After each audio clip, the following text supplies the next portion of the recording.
ಗೌರೀಶ್ ಅಕ್ಕಿ ಅಂತ ಹೇಳಿದ್ರೆ ತುಂಬಾ ಅವರು ಫೇಮಸ್ ಯೂಟ್ಯೂಬರ್, ಮತ್ತೆ ಭಾರಿ ನಂಬಿಕಸ್ಥರು. ಅವರು ಸಿಸ್ಟಮೆಟಿಕ್ ಆಗಿರೋ ಮಾಹಿತಿಯನ್ನು ಕೊಡ್ತಾರೆ. ಅವರು ಮಾಹಿತಿ ಕೊಟ್ಟಿರುವಂತದ್ದು 100% ಕರೆಕ್ಟ್ ಅಂತ ಹೇಳೋದು, ಒಂದು 90% ಕರೆಕ್ಟ್.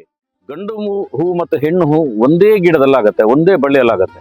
ಆದ್ರೆ ಮಾಡ ಹಗಲದಲ್ಲಿ ಗಂಡು ಹೂ ಆಗುವಂತ ಬಳ್ಳಿಯೇ ಬೇರೆ, ಹೆಣ್ಣು ಹೂ ಆಗುವಂತ ಬಳ್ಳಿಯೇ ಬೇರೆ. ಇದರಲ್ಲಿ ವಿಶೇಷ ಇರುವಂತದ್ದು. ಇದು ಸಾಧಾರಣ ಸಾಂಬಾರು ಮಾಡುವ ಲೆವೆಲ್ಗೆ ಬಂದಿದೆ. ಇದನ್ನು ಕತ್ತರಿಸಿ ನೋಡುವ ಹೇಗಿದೆ.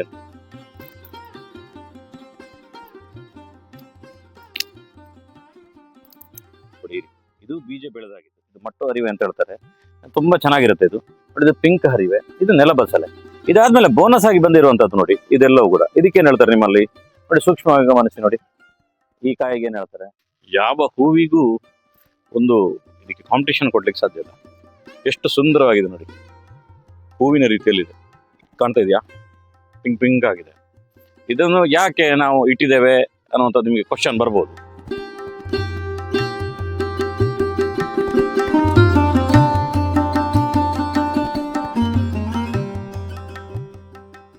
ಸಂಪೂರ್ಣ ಸಹಜ ಕೃಷಿ ಯೂಟ್ಯೂಬ್ ಚಾನಲ್ನ ಎಲ್ಲ ವೀಕ್ಷಕರಿಗೂ ನಮಸ್ಕಾರ. ನಾನು ಶಿವಪ್ರಸಾದ್ ಮಲೆಬೆಟ್ಟು. ನಾನಿವತ್ತು ನಮ್ಮ ಬೆಳ್ತಂಗಡಿ ತಾಲೂಕಿನ ಮಲೆಬೆಟ್ಟು ನಮ್ಮ ಫಾರ್ಮ್ ಇಂದ ನಿಮ್ಮ ಎದುರುಗಡೆ ಬಂದಿದ್ದೇನೆ. ನಮ್ಮಲ್ಲಿ ಆಗಿರುವಂತಹ ಒಂದು ಕೈತೋಟ, ಅದರ ಸಿಸ್ಟಮ್, ಅದರ ಸ್ಟ್ರಕ್ಚರ್ನ ಬಗ್ಗೆ ಒಂದು ಸೂಪರ್ ಆಗಿರುವಂತಹ 10 ಹಲವು ವಿಡಿಯೋಗಳನ್ನು ನಾನು ತೋರಿಸಿದ್ದೆ.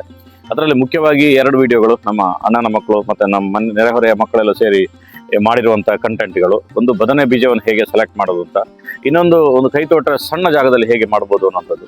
ಆ 2 ವಿಡಿಯೋ ಕೂಡ ನೀವು ತುಂಬಾ ಸಪೋರ್ಟ್ ಮಾಡಿದ್ರಿ, ಎಲ್ಲರೂ ಶೇರ್ ಮಾಡಿದ್ರಿ, ಕಮೆಂಟ್ ಮಾಡಿದ್ರಿ. ನಿಮ್ಗೆಲ್ರಿಗೂ ಕೂಡ ಧನ್ಯವಾದಗಳು. ಅದೇ ರೀತಿಯಲ್ಲಿ ನಾನು ಇವತ್ತು ಮಾತಾಡ್ಲಿಕ್ಕೆ ಬಂದಿರುವಂತ ಒಂದು ಸಬ್ಜೆಕ್ಟ್ ತುಂಬಾ 10 ದಿನದಿಂದ ಟ್ರೆಂಡ್ ಅಲ್ಲಿರುವಂತ ಒಂದು ಸಬ್ಜೆಕ್ಟ್. ಗೌರೀಶ್ ಅಕ್ಕಿ ಅಂತ ಹೇಳಿ ಒಂದು ಯೂಟ್ಯೂಬ್ ಚಾನಲ್ ಇದೆ. ಅವರು TV9 ಅಲ್ಲಿ ತುಂಬಾ ಸೀನಿಯರ್ ಜರ್ನಲಿಸ್ಟ್ ಆಗಿ ಕೆಲಸ ಮಾಡ್ತಾ ಇದ್ರು. 900 ಅಂದ್ರೆ 9,17,000 9.17K ಸಬ್ಸ್ಕ್ರೈಬರ್ ಇರುವಂತ ಒಂದು ಚಾನಲ್. ಆ ಚಾನಲ್ ಅಲ್ಲಿ ಒಂದು ಸಬ್ಜೆಕ್ಟ್ ಮೊನ್ನೆ ಬರುತ್ತೆ. ಒಬ್ರು ಡಾಕ್ಟರ್ ಹೇಳ್ತಾರೆ ಮಾಡ ಹಾಗಲಕಾಯಿ ಅನ್ನುವಂತ ಒಂದು ತರಕಾರಿಯ ಬಗ್ಗೆ. ಆ ತರಕಾರಿಯ ಬೀಜಗಳಿಗೆ ಅತ್ಯಂತ ಹೆಚ್ಚು ತುಪ್ಪಕ್ಕಿರುವಂತ ಕೆಪಾಸಿಟಿಗಳಿರ್ತದೆ. ಕುಡ್ತೆ ಅಂತ ಸೇರು ತುಪ್ಪಕ್ಕಿರುವಂತ ಒಂದು ಸಾಮರ್ಥ್ಯ ಆ ಒಂದೊಂದು ಬೀಜಗಳಿದೆ ಅನ್ನುವಂಥದ್ದು ಹೇಳ್ತಾರೆ. ಅದು ಹೇಳಿದ್ಮೇಲೆ ಇದಕ್ಕಿಂತ ಮೊದಲು ಕೂಡ ನಾನು ನನ್ನ ಕಂಟೆಂಟ್ ಅಲ್ಲಿ ತುಂಬಾ ಕಡೆಯಲ್ಲಿ ತೋರಿಸಿದೆ. ನೀವು ಸೀರಿಯಸ್ ಆಗಿ ತಗೊಂಡಿದ್ರಿ ಇಲ್ವೋ, ನೋಡಿದ್ರಿ ಇಲ್ವೋ ಗೊತ್ತಿಲ್ಲ. ಆದ್ರೆ ಅದಾದ ಮೇಲೆ ಸುಮಾರು ಒಂದು 50ಕ್ಕಿಂತ ಹೆಚ್ಚು ಕಾಲ್ಗಳು ನನಗೆ ಬಂತು, ಕೇವಲ ಮಾಡ ಹಾಗಲದ ವಿಚಾರದ ಬಗ್ಗೆ. ಅಲ್ಲಿ ಕಾಲ್ ಮಾಡುವಂತ ಜನರಿಗೆ ಎಲ್ಲವನ್ನು ನಾವು ಪ್ರಶ್ನೆಗೆ ಫೋನಲ್ಲೇ ಉತ್ತರ ಕೊಡ್ಲಿಕ್ಕೆ ಆಗುದಿಲ್ಲ. ಯಾಕೆಂತ ಹೇಳಿದ್ರೆ ಅದು ಪ್ರಾಕ್ಟಿಕಲ್ ಆಗಿರುವಂತ ಸಬ್ಜೆಕ್ಟ್.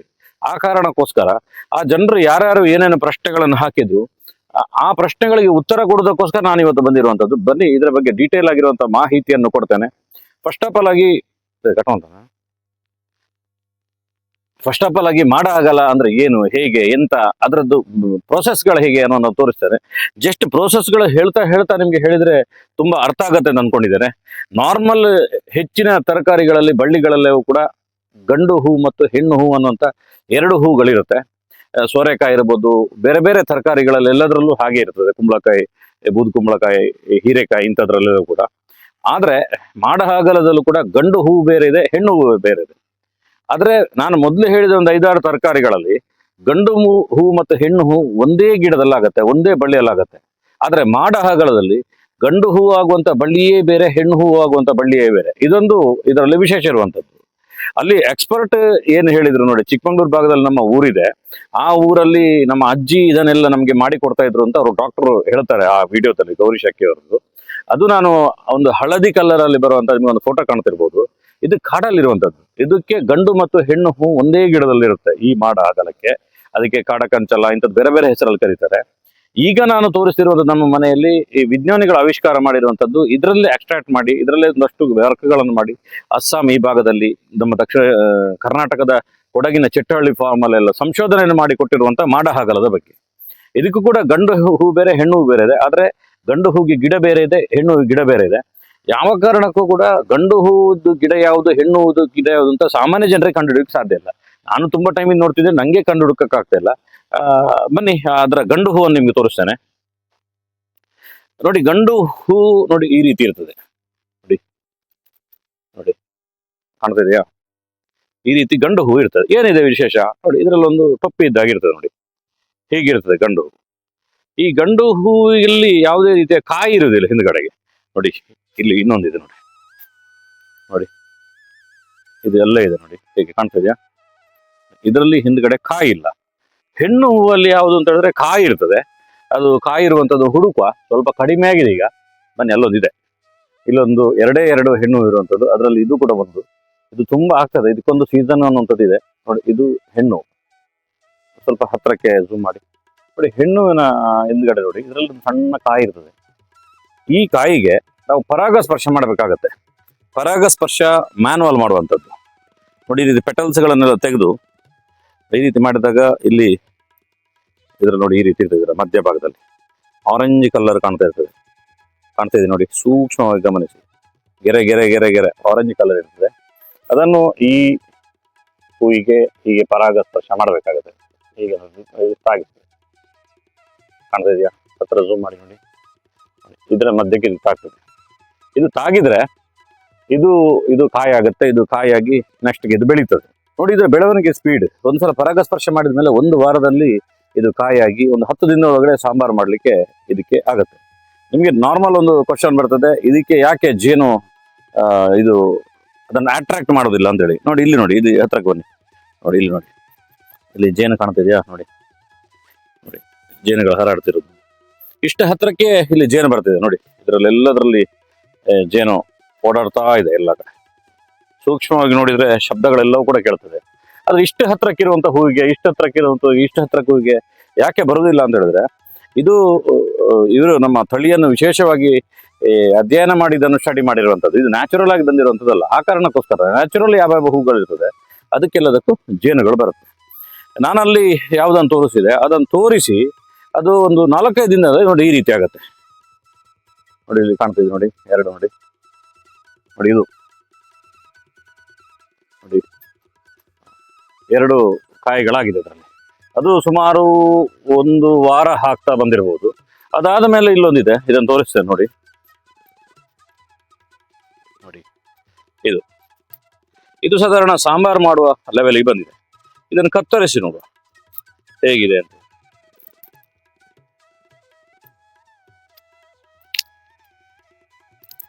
ನೋಡಿ, ಇದು ಬೀಜ ಬೆಳೆದಾಗಿದೆ. ಈಗ ಬೀಜ ಬೆಳೆಯದೇ ಇರೋದು ನೋಡೋದು ಎಲ್ಲ ಖಾಲಿ ಆಗ್ತಾ ಬಂದಿದೆ ಈಗ. ಅಂದ್ರೆ ಇದಕ್ಕೊಂದು ಸೀಸನ್ ಅನ್ನೋದು ಇರುತ್ತೆ ನೋಡಿ. ಇದೊಂದು ಕತ್ತರಿಸ, ಇದರಲ್ಲಿ ಬೀಜ ಬೆಳೆಯದೇ ಇರೋದು ಇರುತ್ತೆ ನೋಡಿ. ನೋಡಿ, ಇದು ಬೀಜ ಬೆಳೆದಿರೋದು.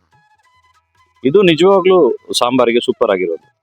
ಇದನ್ನು 4 ಕಟ್ಟು, ಇದನ್ನು 4 ಕಟ್ಟು 8 ಕಟ್ಟಾಗುತ್ತೆ. ನೀವು ಆಲೂಗಡ್ಡೆಯನ್ನು ಬೇರೆ ಯಾವುದು ಗೊಜ್ಜುಗಳು ಮಾಡ್ತೀರಿ, ಅದು ಯಾವ ರೀತಿಯ ಗೊಜ್ಜುಗಳನ್ನು ಬೇಕಾದರೂ ಇದರಲ್ಲಿ ನೀವು ಮಾಡಬಹುದು.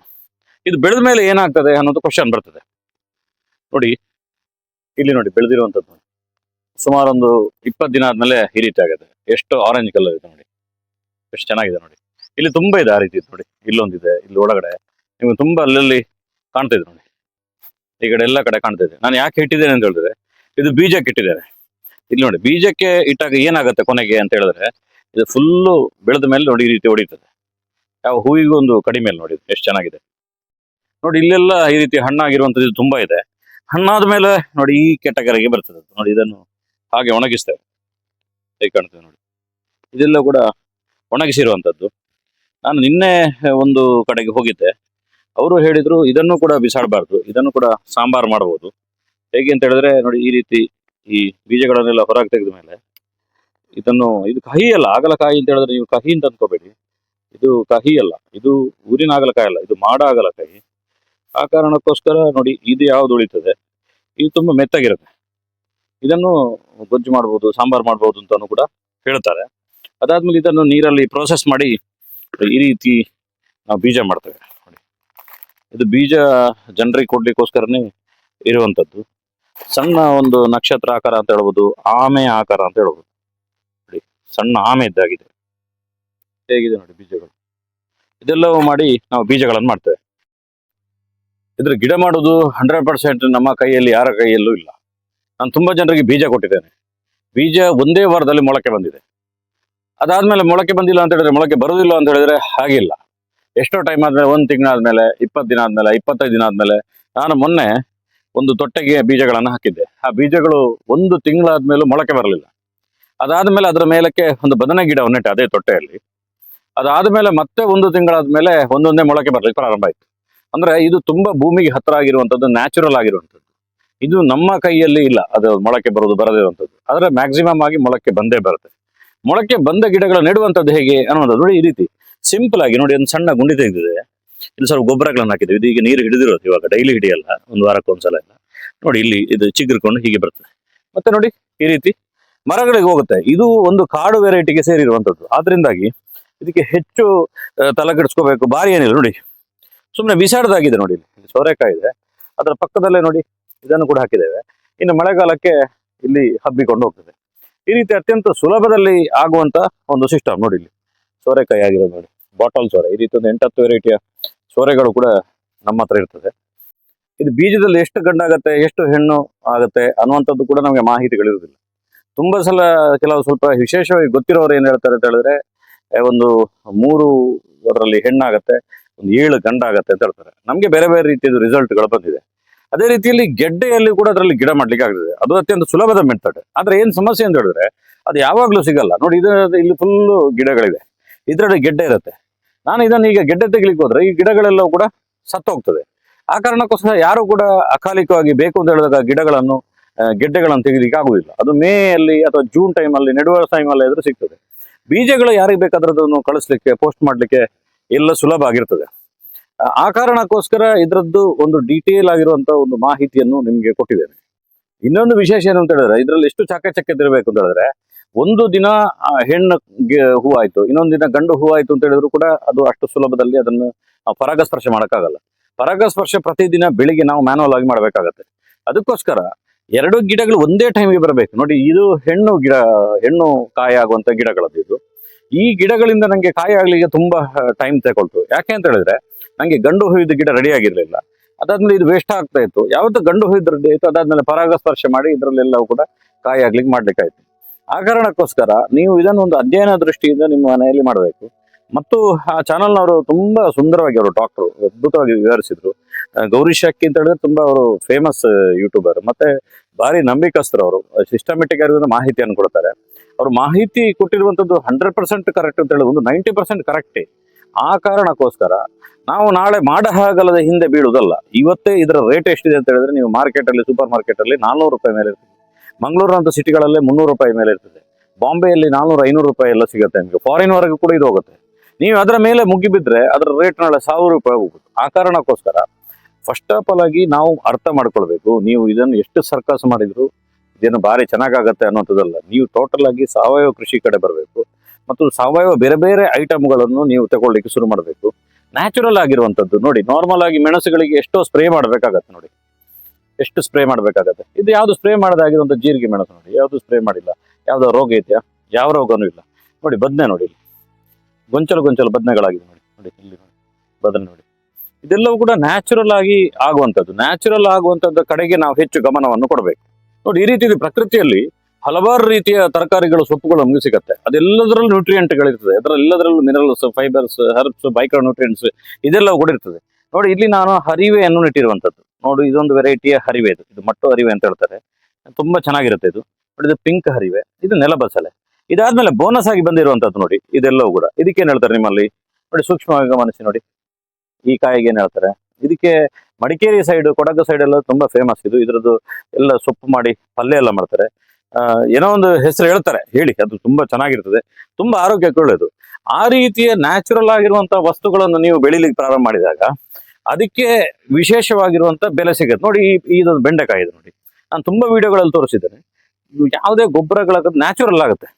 ನೀವು ಇದೆಲ್ಲವನ್ನು ತಗೊಳ್ಳಿಕ್ಕೆ ಶುರು ಮಾಡಿದಾಗ ಮಾತ್ರ ಇದು ಕೆಲಸ ಆಗುವಂಥದ್ದು. ನೀವು 99% ಸರಿಯಾಗಿ ಕೆಮಿಕಲ್ಗಳನ್ನೆಲ್ಲವೂ ಕೂಡ ತಿಂದು ಅದಾದ ಮೇಲೆ ನಂಗೆ ಆಗಲ್ಲದಿಂದ ಚೆನ್ನಾಗಾಗಿಲ್ಲ, ಅದರಿಂದ ಚೆನ್ನಾಗಾಗಿಲ್ಲ, ನಾನು ಅದು ತಿಂದ ಇದು ತಿಂದ ಆದ್ರೂ ಹೆಲ್ತ್ ಸಮಸ್ಯೆ ಬಂತು ಅಂತ ಹೇಳಿದ್ರೆ ಆಗಲ್ಲ. ಉದಾಹರಣೆಗೆ ನೋಡಿ ಆನೆ ಕೊಂಬನ್ನು ಅಂತ ಹೇಳುವಂಥದ್ದು, ಸುಮಾರೊಂದು ಇದು ಗಿಡಕ್ಕೆ ಅಷ್ಟು ಎನರ್ಜಿ ಇಲ್ಲ, ಆದ್ರೆ ಸರಿ ಎನರ್ಜಿ ಬಂದ್ರೆ 2 ಅಡಿಯಷ್ಟು ಇದು ಬೆಂಡೆಕಾಯಿ ಆಗುತ್ತೆ.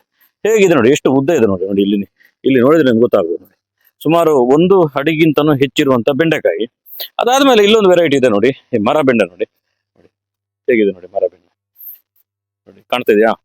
ನೋಡಿ ಎಷ್ಟು ಚೆನ್ನಾಗಿದೆ, ದೊಡ್ಡದಾಗಿರುವಂತ ಮರ ಬೆಂಡೆ. ನೋಡಿ ಇಲ್ಲೊಂದು ಬೆಂಡೆ ನೋಡಿ, ಇದು ವೈಟ್ ಬೆಂಡೆ. ಈ ರೀತಿಯ ನ್ಯಾಚುರಲ್ ತರಕಾರಿಗಳನ್ನು ನಾವು ಹೆಚ್ಚು ಹೆಚ್ಚು ಬೆಳಿಲಿಕ್ಕೆ ಪ್ರಾರಂಭ ಮಾಡಿದಾಗ ಆಗ ಒಳ್ಳೇದಾಗತ್ತೆ. ಇಲ್ಲದಿದ್ರೆ ಏನಾಗತ್ತೆ, ಇದು ಯಾರೋ ಯೂಟ್ಯೂಬರ್ ಡಾಕ್ಟರ್ಗಳು ಹೇಳಿದ್ರು, ನೀವೆಲ್ಲ ಒಂದು ವಸ್ತುಗಳ ಮೇಲೆ ಮುಗಿಬಿಟ್ರೆ ಅದು ನಿಮಗೆ ಅದರಿಂದ ಪರಿವರ್ತನೆಗಳಾಗುತ್ತೆ. ಇನ್ನೊಂದು ಸಬ್ಜೆಕ್ಟ್ ಏನು ಅಂತ ಹೇಳಿದ್ರೆ, ಇದೆಲ್ಲವನ್ನು ಕೂಡ ಸಾವಯವ ರೀತಿಯಲ್ಲಿ ಬೆಳೆದ್ರೆ ಮಾತ್ರ ಇದರಲ್ಲಿ ಪೌಷ್ಟಿಕಾಂಶಗಳಿರುತ್ತೆ. ನೀವು ಯಾವುದೇ NPK ಹಾಕಿ ಇನ್ನೊಂದು ಹಾಕಿ ಕೆಮಿಕಲ್ ಹಾಕಿ ಇದು ಯಾವುದರಲ್ಲಿ ಬೆಳೆದ್ರು ಕೂಡ ಇದರಲ್ಲಿ ಯಾವುದೇ ಪೌಷ್ಟಿಕಾಂಶಗಳು ಇರುವುದಿಲ್ಲ ಅನ್ನುವಂಥ ನಾವು ಅರ್ಥ ಮಾಡ್ಕೋಬೇಕು. ಆ ಕಾರಣಕ್ಕೋಸ್ಕರ ನಿಮ್ಮ ಮನೆಯ ಪಕ್ಕದಲ್ಲಿ ನಾವೀಗ ನಮ್ಮ ಮನೆಯ ಪಕ್ಕದಲ್ಲಿ ಸುಮಾರು ನೀವು ನಮ್ಮ ಮನೆಗೆ ಬಂದ್ರೆ, ನಮ್ಮ ಫಾರ್ಮಿಗೆ ಬಂದ್ರೆ ಒಂದು 60 ವೆರೈಟಿಯ ತರಕಾರಿಗಳನ್ನು ಒಂದೇ ಸ್ಪಾಟ್ ಅಲ್ಲಿ ನಿಮಗೆ ತೋರಿಸ್ಲಿಕ್ಕಾಗುತ್ತೆ. ಇಷ್ಟು ವ್ಯವಸ್ಥೆಗಳು ಬೇರೆ ಕಡೆ ಇರುತ್ತೆ ಅಂತ ಹೇಳಕ್ಕಾಗಲ್ಲ. ನೋಡಿ, ಇದೊಂದು ಸೌತ್ ಕೇಂದ್ರದ ದಕ್ಷಿಣ ಕನ್ನಡ ಜಿಲ್ಲೆದು ಕೇಸರಿ ಈ ಪಿಂಕ್ ಕಲರ್ ನಲ್ಲಿ ಇದೆ ಹರಿವೆ. ಇದಕ್ಕೆ ಸುಂದರಿ ಹರಿವೆ ಅಂತ ಹೇಳ್ತಾರೆ. ಈ ರೀತಿದು ಎಷ್ಟೋ ವೆರೈಟಿಗಳ ತರಕಾರಿಗಳು, ಸೊಪ್ಪುಗಳು ಎಲ್ಲವೂ ಕೂಡ ನಮ್ಮ ಹತ್ರ ಇರ್ತದೆ. ನಿಮ್ಗೆ ಯಾವ್ದಾದ್ರು ಬೀಜಗಳು ಬೇಕು, ಇನ್ನೊಂದು ಬೇಕು ಅಂತ ಹೇಳಿದ್ರೆ ವಾಟ್ಸಪ್ ಮಾಡಿ ಅಥವಾ ಸಿಕ್ಕಿರುವಂತ ನಂಬರ್ಗೆ ನೀವು ಕಾಲ್ ಮಾಡಿ. ಆಗ ನಿಮ್ಗೆ ಅದು ತಲುಪಿಸುವಂತ ಪ್ರಯತ್ನವನ್ನು ಮಾಡ್ತೇವೆ. ಒಂದು ಸಣ್ಣ ಸ್ಟೆಪ್ ತಗೊಳ್ಳಿ. 1000 ಸಮಸ್ಯೆಗಳು ಬರ್ತಾ ಇದೆ, ಆರೋಗ್ಯದ ಸಮಸ್ಯೆ ಬರ್ತಾ ಇದೆ, ಬೇರೆ ಎಲ್ಲ ಸಮಸ್ಯೆಗಳು ಬರ್ತಾ ಇದೆ. ಇದೆಲ್ಲ ಸಮಸ್ಯೆಗಳಿಗೆ ಬೇಸಿಕ್ ಏನಂತ ಹೇಳಿದ್ರೆ ಆಹಾರವನ್ನು ಸರಿ ಮಾಡಬೇಕು.